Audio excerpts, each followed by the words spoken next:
Assalamualaikum. Di sini saya akan menjelaskan tentang biologi mutasi.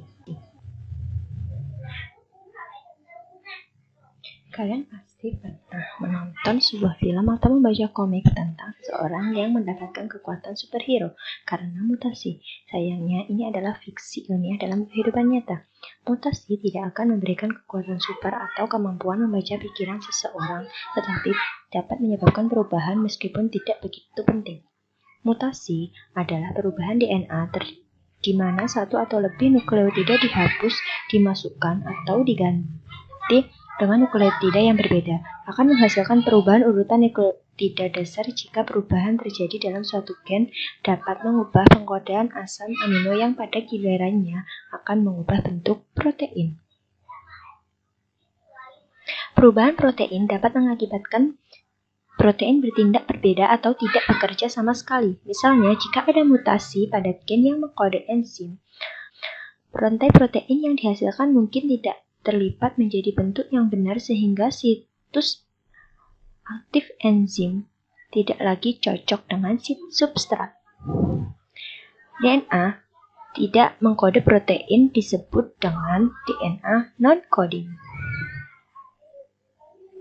Sebenarnya hanya 1% dari 3 juta nukleotida yang membentuk DNA manusia. Gen pengkode protein yang merupakan jumlah kecil. Beberapa DNA non-coding memiliki peran yaitu mengontrol apakah gen diekspresikan dan bagaimana gen diekspresikan.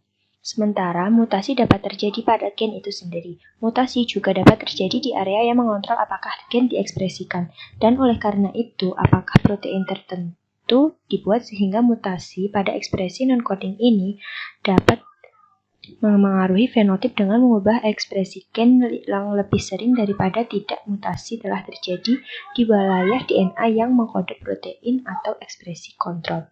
Berarti bahwa sebagian besar mutasi tidak berpengaruh pada fenotip. Lihatlah, semua orang di sekitar Anda memiliki rambut, mata, dan warna kulit yang berbeda, dan banyak sekali variasi genetik di semua populasi manusia, hewan, dan tumbuhan.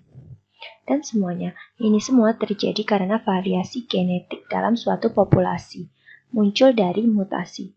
Contohnya, dalam sebuah populasi tikus hitam, mutasi mungkin timbul menyebabkan salah satunya memiliki bulu putih. Mutasi tidak akan menguntungkan tikus yang hidup di alam liar, karena tikus putih akan mudah terlihat oleh predator dan dimakan olehnya, sehingga tidak mungkin bertahan hidup hingga dewasa dan berkembang biak untuk mewariskan gen putih ini pada keturunannya. Namun, jika mutasi menyebabkan fenotip baru yang berguna seperti pendengaran yang lebih baik, maka gen baru tersebut akan diturunkan kepada keturunannya. Dan jumlah tikus dalam populasi ini akan meningkatkan perubahan bertahap dalam suatu populasi yang dikenal dengan seleksi alam dan merupakan mekanisme terjadinya evolusi. Dalam populasi, mutasi bakteri sering terjadi secara kebetulan, memberikan resistensi individu terhadap antibiotik. Karena ini adalah keuntungan, dan bakteri berkembang biak dengan sangat cepat. Mutasi ini dapat menyebar dengan sangat cepat ke seluruh populasi. Caranya bakteri resisten antibiotik berevolusi dan merupakan masalah bagi manusia. Jadi, apa yang menyebabkan mutasi? Ya, ini adalah tempat fakta dan fiksi bertemu. Di latar belakang banyak pahlawan super akan ada pertemuan zat radioaktif, baik itu sinar kosmik atau limbah radioaktif dalam kehidupan nyata. Paparan radiasi pengion seperti sinar gamma, sinar X, dan sinar ultraviolet dan beberapa mutagen kimia seperti bahan kimia dalam tembakau dapat meningkatkan kejadian mutasi. Jika mutasi ini terjadi pada wilayah DNA yang mengontrol pembelahan sel kanker dapat terjadi.